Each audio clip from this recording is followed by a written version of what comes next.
Show में मेहमानों द्वारा व्यक्त की गई राय और कमेंट्स उनके निजी विचार हैं। मेहमानों की राय को इंडिया टीवी या शो के होस्ट की राय ना मानी जाए। इंडिया टीवी का मकसद किसी भी व्यक्ति या वर्ग की भावना को ठेस पहुंचाना नहीं है।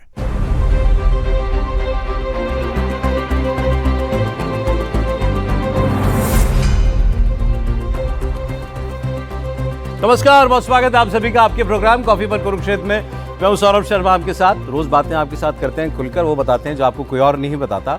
आज पॉलिटिक्स की बात तो होगी और पॉलिटिक्स में आर्ट ऑफ मैसेजिंग की बात होगी, आर्ट ऑफ स्पीकिंग की बात होगी और खासकर चुनावों को अंदर आज प्रधानमंत्री नरेंद्र मोदी थे तो उन्होंने तेल और पानी की बात की।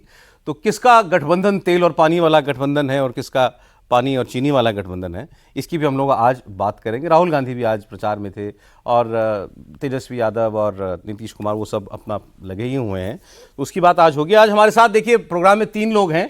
तो एक बिहार के एनसाइक्लोपीडिया अजीत द्विवेदी जी, बहुत स्वागत है आपका। एक बिहार के बेटे हमारे पॉलिटिकल लीडर देवेंद्र पराशर जी और एक बिहार के दामाद रजत सेठी जी आए हैं प्रोग्राम। बहुत स्वागत आपका। तो अभी ये आ रहे हैं, बिल्कुल ससुराल सुख लेके आ रहे हैं, पटना बिहार से ही लौटे हैं, छठ मनाने गए हुए थे। लेकिन मोदी जी ने आज जो बातें कही, मैंने एक पोस्ट पढ़ा उनके भाषण के बाद, एक सीनियर जर्नलिस्ट है उन्होंने लिखा हुआ था, नाम लेना ठीक नहीं होता। तो उन्होंने कहा कि अगर किसी को पॉलिटिकल साइंस के स्टूडेंट को समझना हो कि भाई मैसेजिंग क्या होती है तो आज का मोदी का भाषण सुन ले। ये आप चेक कर लीजिएगा, लिखा हुआ है एक्स पर उन्होंने कि एक 40 मिनट के 35 मिनट के भाषण के अंदर आपको अपना पूरा कैंपेन, उसमें अपनी बात भी कहनी है, दूसरे को जो हमला करना है वो भी करना है, अपना दावा भी करना है, आपको इश्यूज भी बताने, वो कैसे समेटा जा सकता है ये आप मोदी जी से सीख सकते हो।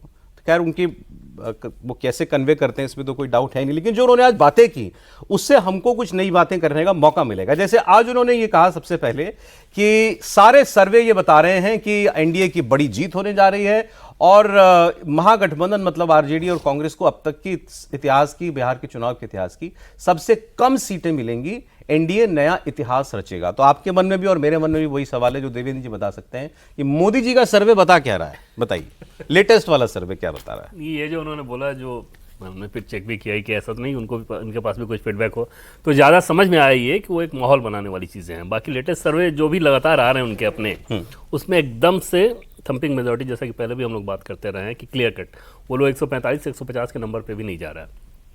उन लोग अपना 150 के ऊपर उन लोग अपना नहीं कि इससे बहुत ऊपर आएगा। अच्छा, हाँ, तो वो एकदम से क्लोज विक्ट्री हो, 20-30 सीट 40 सीट का गैप हो, ऐसा नहीं, वो बड़े गैप के हिसाब से और उसी मूड को पीएम उसमें रिफ्लेक्ट कर रहा है। लेकिन ज़्यादा वो ये था माहौल बनाने वाला।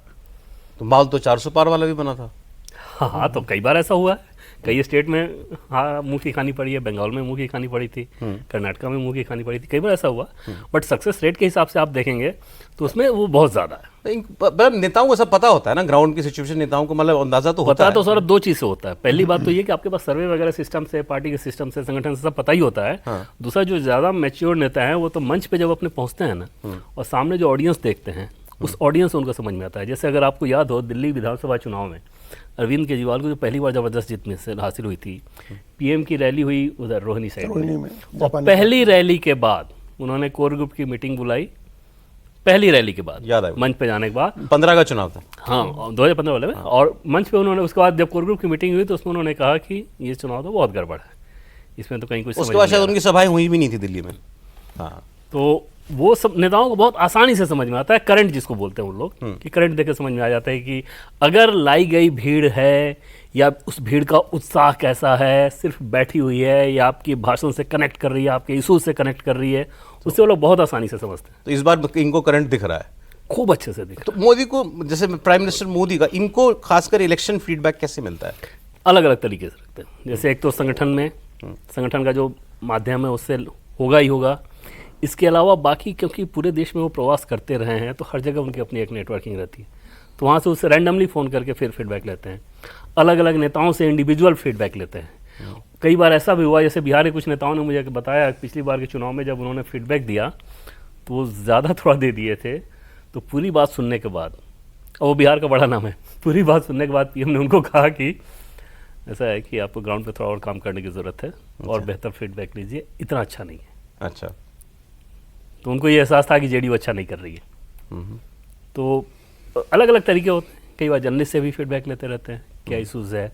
अच्छा, पीएम का अपना फीडबैक लेने का तरीका सर एकदम से ये रहता है कि लिसनर बहुत कमाल के हैं, और आप 10 एपिसोड बात भी कीजिए तो आपकी बात को वो काटेंगे नहीं, वो पूरी बात सुनते जाएंगे।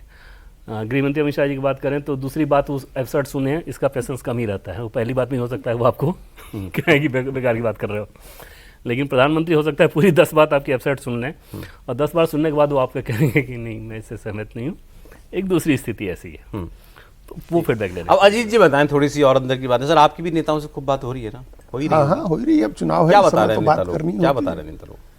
किस तरफ का नेता क्या बता रहा है? देखिए दोनों तरफ के नेता जीत की बात बता रहे हैं। दोनों के नेता एक तो कोई जर्नलिस्ट के सामने या किसी के भी सामने ओपन नहीं होगा कि हमारी स्थिति कमजोर है, जो ओपन या हुआ हमारी उसी का अच्छी पूछ रहा बहुत हूं अच्छी नहीं है। नहीं, अभी क्या है, इस चुनाव को लेकर के जो पहला अभी तक का जो फीडबैक है वो ये है कि इलेक्शन बहुत हाइपर लोकल है, कॉन्स्टिट्यूएंसी टू कॉन्स्टिट्यूएंसी इलेक्शन हो रहे हैं, चुनाव लड़ा जा रहा है, हर सीट पर लड़ाई अच्छी लड़ी जा रही है। और ये इसलिए है क्योंकि ये बहुत ही इनिशियल रिएक्शन होता है शुरुआती दिनों में, जब आप सीट बंटवारा करते हैं और जब आप टिकटों की टिकट बांटते हैं। वो जो इनिशियल रिजेंटमेंट होता है ना, दोनों तरफ होता है, रिजेक्शन भी होता है, एक्सेप्टेंस भी होता है, और दोनों बड़े आक्रामक तरीके से होता है। तो वो जो हम बार बार कहते हैं कि जो गर्दो गुबार उठा है सीट बंटवारे के बाद, वो अब सेटल हो रहा है। बिहार में जब छठ के अगले दिन सुबह जो भोरिया घाट का प्रसाद होता है वो खाने के बाद इलेक्शन सेटल होना शुरू हुआ है। तो अब जो फीडबैक आ रही हैं कि अब चीज़ें सेटल हो रही हैं एनडीए की तरफ, बीजेपी की तरफ, अच्छा माहौल है। इसके पहले ये फीडबैक थी कि हर सीट पर बहुत ही अच्छी लड़ाई हो रही है, लोग कसम खा रहे हैं कि इनको हरवा देंगे, इनको जितवा देंगे, कैसे टिकट कट गई, कैसे हमारी जाति को टिकट नहीं मिली, ये सारी बातें हैं। लेकिन अब उसके बाद प्रोस एंड कॉन्स पर लोग विचार करते हैं, बड़े लोग निकलते हैं समझाने वाले कि भाई ऐसे नहीं ऐसे होगा, ऐसे नहीं ऐसे होगा। ये आप प्रधानमंत्री की इस आज के भाषण में देखिए या पिछले भाषण में भी देखिए, उनको इसका फीडबैक है कि हमको क्या बात करनी है। जंगल राज की बात करनी है, और जंगल राज के बाद में हमको कुछ ऐसी घटनाएं भी बतानी है जो बहुत पॉपुलर है। गोलू अपहरण कांड, ये मुजफ्फरपुर में एक अपहरण हुआ था, ये 2001 की घटना है, और बहुत ही साधारण बैंक में काम करने वाले एक व्यक्ति के बेटे को उठा लिया था और कई दिन तक रखने के बाद उस बच्चे की हत्या कर दी गई थी। तो ये बड़ा, उस पर इतने प्रदर्शन हुए थे, कई दिनों तक मुजफ्फरपुर शहर में कर्फ्यू लगा रहा था। तो गोलू कांड जैसे है, ऐसे ही किसलय कांड था जो अटल बिहारी वाजपेयी ने कहा था कि मेरा किसलय लौटा दो, और पूरा इलेक्शन पलट गया था उस एक घटना। कहाँ है मेरा किसलय, तो पूरा इलेक्शन पलट गया था। एक उन्होंने कहा आईएएस की पत्नी के साथ बलात्कार हुआ, वो चंदा विश्वास की कहानी है। वो तो आईएएस की पत्नी के साथ, उनकी नौकरानी के साथ, उनके घर की दूसरी महिलाओं के साथ आरजेडी एमएलए के बेटे ने किया, और जब इसकी शिकायत लेकर के वो लोग गए मुख्यमंत्री के पास, तो उन्होंने इस पर कोई कार्रवाई नहीं की, लालू यादव ने। हाँ, लालू यादव ने। तो ये कहानियां उनको सुनानी है। हाँ, ये देखिए इंपॉर्टेंट है कि प्राइम मिनिस्टर अपनी स्पीच में इंडिविजुअल क्राइम इंस्टेंसेस हम इसको एक बात कहा कि फिर एक बात फिर आप रजत जी, आप क्या है कि वो कोरिलेट कर रहे हैं इस बात को, और आप इसको हाल की घटनाएं देखें। मतलब अभी की जो घटनाएं हुई हैं, हम 3 घटनाओं की मिसाल आपको देते हैं जो कल की घटना है। 3 टेकारी सीट पर जो एमएलए हैं सीटिंग, जो एनडीए के एमएलए हैं, उनके ऊपर कल हमला हुआ है, और ये हमला हुआ है उनके विपक्षी विरोधी लोगों की तरफ से, और उनका हाथ टूट गया उस हमले में। ये मांझी जी की पार्टी का, तो एनडीए के एमएलए हैं, सीटिंग एमएलए हैं, उनके ऊपर हमला हुआ। दूसरी घटना हुई कि महनार में तेज प्रताप यादव को खदेड़ दिया लोगों ने, तेजस्वी यादव के लोगों ने नारे लगाए तेजस्वी यादव जिंदाबाद के, उनके अपने सगे भाई है। और तीसरा एक वीडियो आपने देखा होगा, बेलागंज का वीडियो बहुत वायरल हो रहा है। मनीष यादव नाम का एक व्यक्ति कह रहा है अपनी पत्नी के बारे में कि 10,000 रुपए आए, कैसे वोट नहीं, कैसे हम 20 लाठी मारेंगे। तो ये 3 घटनाएं क्या बताती हैं, जो प्रधानमंत्री बार बार आज कहा उन्होंने जंगल राज, और ये कल की घटना है सारी। तो ये जो रिलेट करना होता है ना, जो उनका भाषण आरजेडी से जुड़े लोगों की गुंडागर्दी दिख रही है। तो कहने की जरूरत नहीं है कि आपको 2005 के पहले का शासन आएगा तो आपको किस तरह की चीजें देखने को मिलेंगी। तो ये दिख रही हैं ये चीजें, तो वो भाषण कनेक्ट हो रहा है लोगों के साथ, घटनाओं के साथ, तो इसका इंपैक्ट ज्यादा हो जाता है। ठीक है, तो ये इंपैक्ट करने वाला एक भाषण था। आप क्या सेंस लेके लौटे वहां से? देखिए, अगर माना जाए कि जैसे हिरोशिमा में परमाणु बम गिरे, तो हिरोशिमा पे जो एक तो जनरेशन साफ हुई, लेकिन आज की जब जनरेशन उनको याद दिलाना है तो उनको एक एक एनेक्डोट्स को ले लेके याद दिलाया जाता है। जंगल राज जो था लालू जी का, वो हिरोशिमा था बिहार का, उनका पूरा कालखंड। अब अगर आप सिर्फ बोलते रहिए कि नहीं न्यूक्लियर बम गिरा, तो पब्लिक सेंटिमेंट एसोसिएट नहीं कर पाएगी। इसीलिए एनेक्डोट्स को उठाना जरूरी है, और मोदी जी ने इतने एनेक्डोट्स उठाए हैं, उठाएंगे कि जंगल राज के जो घाव हैं वो दोबारा ताज़ा होंगे, और इससे बच पाने का कोई तरीका नहीं है। ना ही प्रायश्चित दिखता है आरजेडी में। आप नेताओं की बात कर रहे हैं, मैं प्रवक्ताओं की बात कर रहा हूं। 2 महिला प्रवक्ता भी जो आती हैं आरजेडी से, किस तरह से बात करती हैं, इतना एग्रेशन दिखता है उनकी बातों में भी कि ये चीज रिले होती है कि नीचे में कि यही लोग अगर आ गए सत्ता में तो ये इसी टाइप का एग्रेशन दोबारा बरसाएंगे पूरे स्टेट में। तो एक तरफ तो मोदी जी का, इनफैक्ट आपने बिल्कुल सही बोला, मुझे लगता है इस साल का सबसे अच्छा पॉलिटिकल भाषण जो था ये मुजफ्फरपुर का भाषण था उनका। आज उन्होंने पहले यहां से शुरुआत करी, फिर उन्होंने इमोशनल कनेक्ट किस तरीके से किया। लहठी की चूड़ियां होती हैं वहां पे, शादी में एक रिवाज है कि वहां से लहठी की चूड़ियां आती हैं, लाख की जिसको बोलते हैं उत्तर प्रदेश में। वो चूड़ी का बड़ा एक खास महत्व है हर कल्चरल सेटिंग में बिहार की। उससे कनेक्ट करना, ऐसे ही हर जगह जा जाकर बात करना। क्या राहुल गांधी ये नहीं कर सकते थे? क्या राहुल गांधी कतार में खड़े होकर वो छठ का प्रसाद नहीं मांग सकते थे? क्या छठ को ये बोल देना कि प्रधानमंत्री नाटक कर रहे हैं, नाटक शब्द छठ जैसे ये उसके साथ नहीं जोड़ा जा सकता। यहां से ये दूसरा सिरा था मोदी जी के भाषण का कि छठी मैया का अपमान। मैं नहीं लाया राहुल गांधी जी को चर्चा में, वो तो आपको पसंद आ गया ना, लेकिन आप मैं नहीं लाया। मैं आपको बताऊं, बिहार की जनता के लिए बाकी सब चीज एक तरफ और छठ एक तरफ।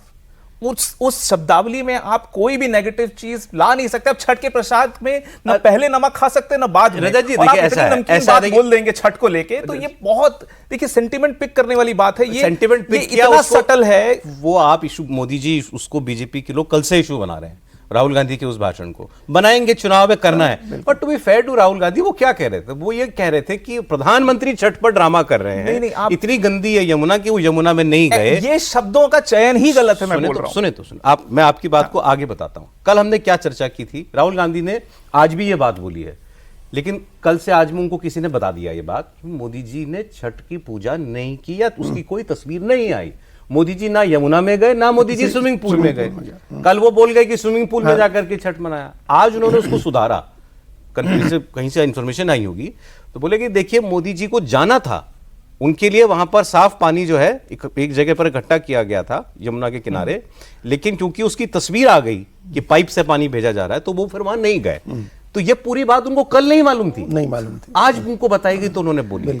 ये डिफरेंस है। हम केवल कल भी इतनी बात करें, बिल्कुल आप फैक्ट पे तो रहो ना कम से कम। वही, लेकिन वो जो देखिए, राजनीति में तो आप बड़ा ब्रूटल गेम होता है, वो भी चुनावी इलेक्टोरल पॉलिटिक्स, उसमें कोई लिहाज नहीं करता है और आप कहना क्या चाहते हैं और आगे वाला क्या इंटरप्रेट करेगा। आप याद करिए प्रियंका गांधी ने क्या कहा था। प्रियंका गांधी वाड्रा ने प्रधानमंत्री के बारे में पहले चुनाव में कि वो नीची राजनीति कर रहे हैं, और प्रधानमंत्री ने उसको क्या इंटरप्रेट किया कि हम नीची जाति के हैं, तो उन्होंने हमारी जाति को अटैक किया। तो ये आप किसी रिलैक्सेशन की उम्मीद नहीं कर सकते हैं जब आप इस तरह के शब्द इस्तेमाल करेंगे। जब भावनाओं, इमोशन है, छठ इमोशन है, आप उस तरह की बात को इस्तेमाल करेंगे तो आप इस बात के लिए तैयार रहिए कि सामने वाले को। अंबानी की शादी में गए, मैं नहीं गया, मोदी अंबानी की शादी में गए ना, बगल में बैठे तेजस्वी यादव बैठे, आप ही ने बताया, पूरा परिवार, लोगों ने फोटो और वीडियो निकाल के डाल दिए ट्विटर पर, ये देखिए तो पूरा फैमिली गया। इतना ही नहीं, वो जहाज भी अंबानी ने भेजा था, अंबानी के जहाज में बैठ के गए थे। तो आप बगल में आपका आदमी जो बैठा है उसका तो ख्याल करें। वो तो उन्हीं को ट्रोल कर गए थे। राहुल गांधी तो ट्रोल कर नहीं गए थे तेजस्वी यादव को। अब जैसे, लेकिन आज तो ट्रोल ही कर रहे थे राहुल भाई। डांस वाली बात जो भी उन्होंने कही कि मोदी जी आके नाचने लगेंगे, तो नाच का वीडियो तो तेजस्वी यादव का ही वायरल हो रहा है, दो उनके डांस के वीडियो वायरल हो रहे हैं। तो राहुल गांधी ट्रोल कर रहे थे तेजस्वी यादव को, और वो बदला निकाल रहे थे इस बात का कि उनकी सीटों पर लालू यादव के लोग लड़ रहे हैं। इसी मुद्दे पे आ जाते हैं। ये आज 2 क्लेम हुए। मोदी जी ने अपनी रैली में कहा कि ये लोग जो हैं इनका महागठबंधन आरजेडी और कांग्रेस में झगड़ा है और ये तेल और पानी का रिश्ता, इनका मेल नहीं हो सकता। हर तरफ से खबर आ रही है कि आरजेडी कार्यकर्ता कांग्रेस के लोगों को नीचे घसीट रहे हैं। एक बात, राहुल गांधी ने अपनी सभा में क्या कहा? आज वो थे नीतीश कुमार के इलाके में, नालंदा में, तो वहां उन्होंने क्या कहा कि ये नीतीश कुमार जो हैं, ये नीतीश कुमार मुख्यमंत्री नहीं है, आप ये मत समझिए नीतीश कुमार बिहार चला रहे हैं। नीतीश कुमार तो, इनका रिमोट कंट्रोल मोदी के हाथ में है और मोदी जो बटन दबाते हैं नीतीश कुमार वो चैनल ऑल कर देते हैं। जो उनसे बुलवाना है, जो उनसे करवाना है, ये नरेंद्र मोदी कराते हैं। और ये सरकार, बिहार की सरकार, नीतीश कुमार नहीं, मोदी, अमित शाह और नागपुर चला रहा है। दोनों तरफ से ये क्लेम हुए।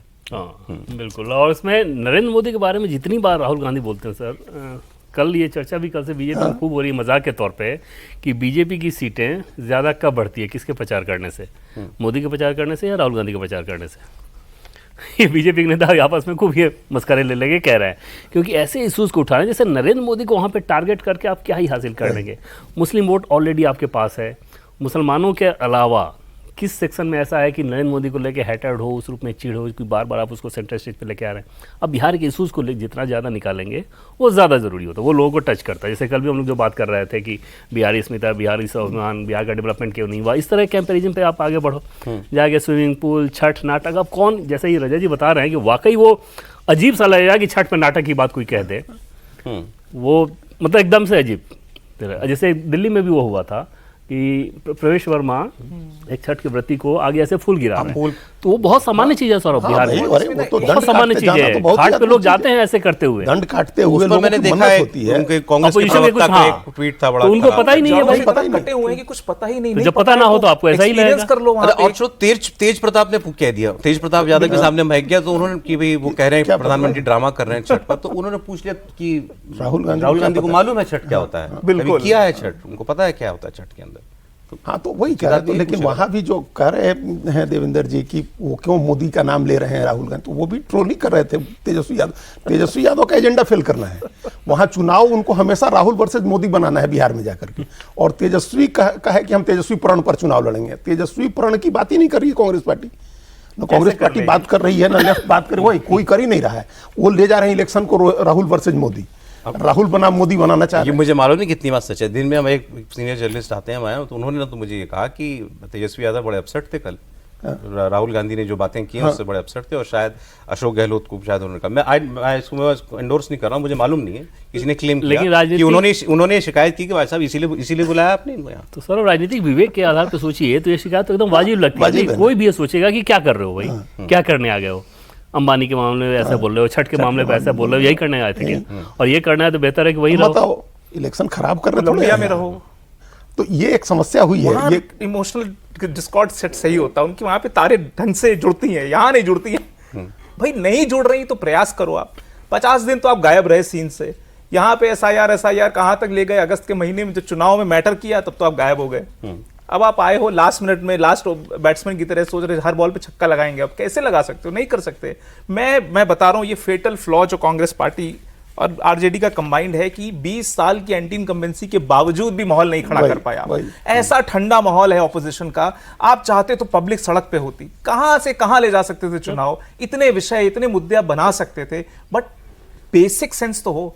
कौन सी कैसे लोक संस्कृति से जुड़ना है, पॉजिटिव मैसेज देना है, साथ में अटैक भी करना है, कुछ तो बैलेंसिंग आनी चाहिए। अरे थोड़ा नीतीश कुमार की हम लोग बहुत बात नहीं करते क्योंकि उनका प्रचार भी अलग तरीके से चल रहा है। अब जेडीयू वाले बता रहे हैं कि वो बहुत बाय कार ट्रैवल कर रहे हैं पूरा बिहार, एक दिन में 7 सभाएं कर रहे हैं। बात सही भी है। जैसे कल 29 तारीख को 7 सभाएं लगी हुई थी उनकी, तो उनकी एज में, उनकी अवस्था में इनको क्या क्या नहीं कहा गया, ऐसा ही प्रचार हो रहा है उनका। देखिए आप, हम नीतीश कुमार के बारे में बात कभी नहीं होती है बहुत ज्यादा, हमेशा ओवरशैडोड होते हैं। भारतीय जनता पार्टी के साथ रहे या आरजेडी के साथ रहे, ओवरशैडोड होते हैं।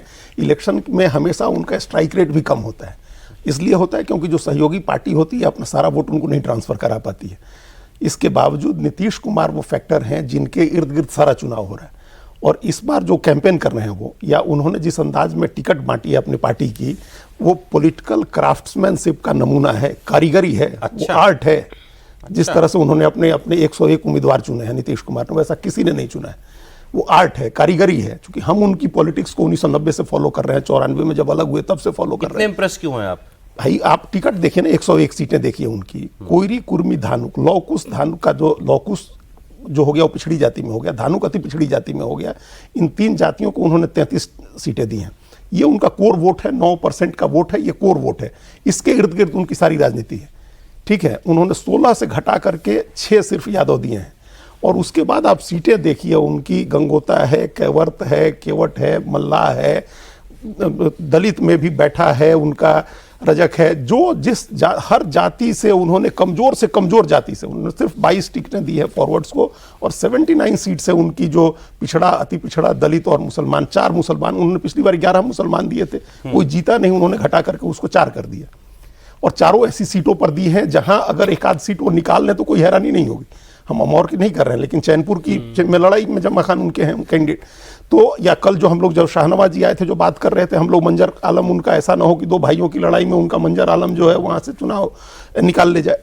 जो कीहाट की सीट है। तो ऐसी ऐसी सीटें चुन करके दी है, इस तरह से उन्होंने कैंडिडेट चुने हैं। और कैंपेन का सारा फोकस, ये ठीक है सेहत खराब है उनकी, लेकिन उसकी भरपाई वो ऑलरेडी कर चुके 3 महीने पहले। जो योजनाएं स्कीम्स उन्होंने घोषित की है उसका इतना कनेक्ट है, इतना गहरा कनेक्ट है, ये कल उस व्यक्ति के फ्रस्ट्रेशन में भी दिख रहा था जो कह रहा था कि पत्नी को 20 लाठी मारेंगे। ये कनेक्ट है नीतीश कुमार का, वो इतना कनेक्ट है, इतना गहरा इंपैक्ट है उस 10,000 रुपए का, वो 125 यूनिट बिजली फ्री करने का, वो सामाजिक सुरक्षा की पेंशन 4,000 से बढ़ा करके 1,100 रुपए करने का, या तमाम वो जो जीविका दीदी, आशा दीदी, ममता दीदी, सबके मानदेय में उन्होंने बढ़ोतरी की है। ये नीतीश कुमार का ये चुनाव, एक तरह से समझिए कि नीतीश कुमार का चुनाव है। और एक डाटा आपको दे, हैरानी होगी, हो सकता है आपको पता हो कि लोकसभा चुनाव जो हुआ अभी खत्म, पिछले साल जो लोकसभा चुनाव हुआ वो तो नरेंद्र मोदी का चुनाव था, वो तो नीतीश कुमार का चुनाव नहीं था ना, नरेंद्र मोदी का चुनाव था। एक लोकसभा सीट कम लड़े थे नीतीश कुमार, 16 लड़े थे और 17 सीटें बीजेपी लड़ी थी। तो 17 छक्के 6 सीट आप एक विधानसभा में मानिए तो 102 सीट लड़ी थी बीजेपी और 96 सीट लड़ी थी जेडीयू। और जेडीयू 72 सीटों पर लीड की है और बीजेपी 68 सीट पर लीड की है। अच्छा, वो नरेंद्र मोदी का चुनाव था, उसमें 6 विधानसभा सीटें कम लड़के 4 विधानसभा सीटों पर जेडीयू ज्यादा मतलब लीड की है। ये नीतीश कुमार के आखिरी चुनाव, ये स्वान सॉन्ग है, ये स्वान सॉन्ग है, ये सबसे बेहतरीन कर रहे हैं नीतीश कुमार इस समय अपने पूरे कैंपेन में, टिकट से लेकर के, कैंपेन से लेकर के हर जगह।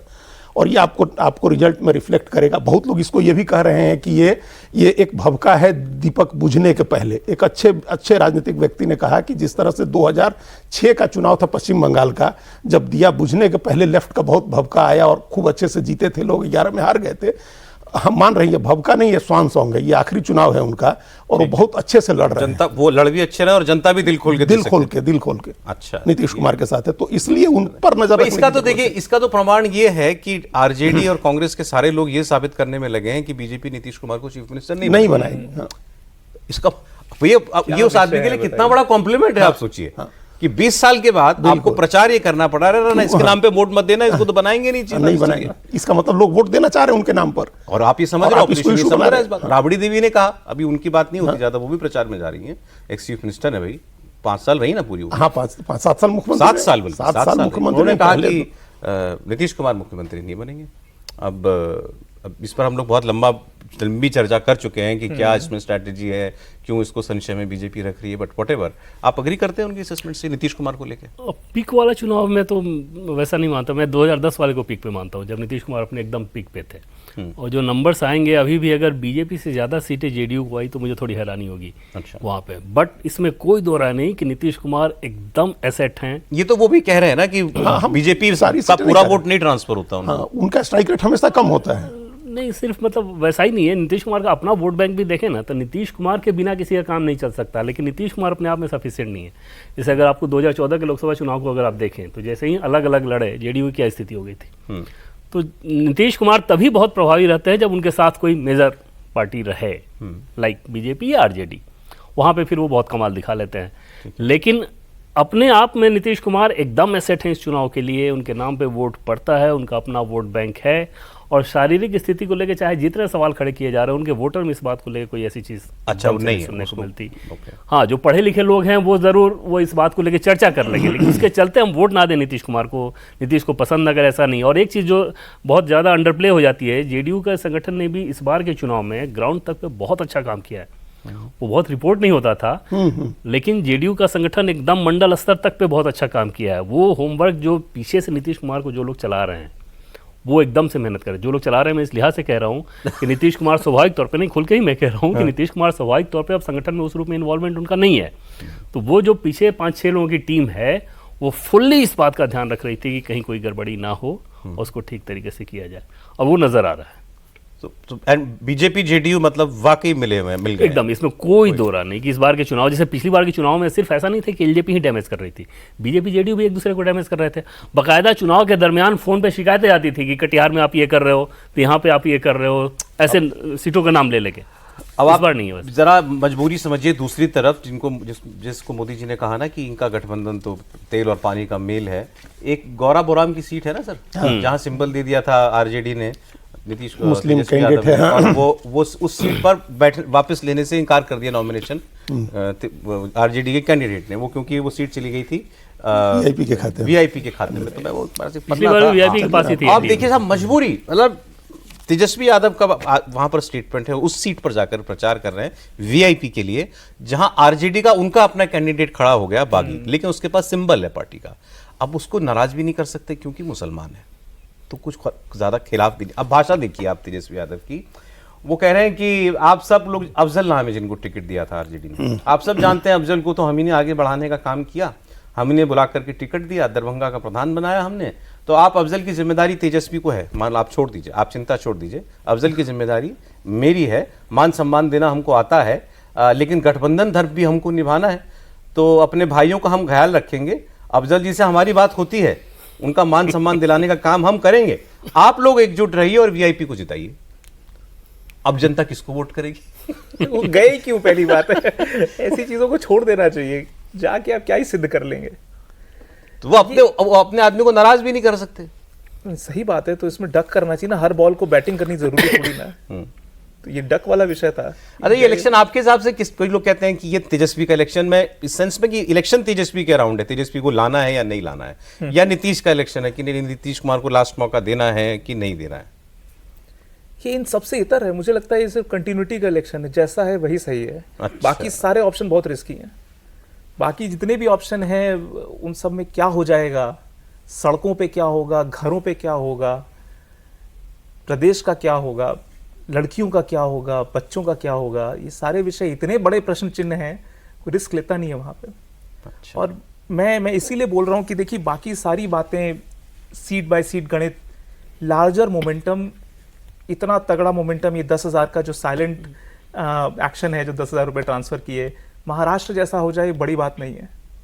महाराष्ट्र जैसा क्यों नहीं हो सकता है? कितना? अब 90%, 230 कुछ टोटल 233 के आसपास। भयंकर एक्सट्रीम, मतलब क्योंकि आपने हर घर तक अगर टच बेस कर लिया, 10,000 छोटी रकम नहीं होती है।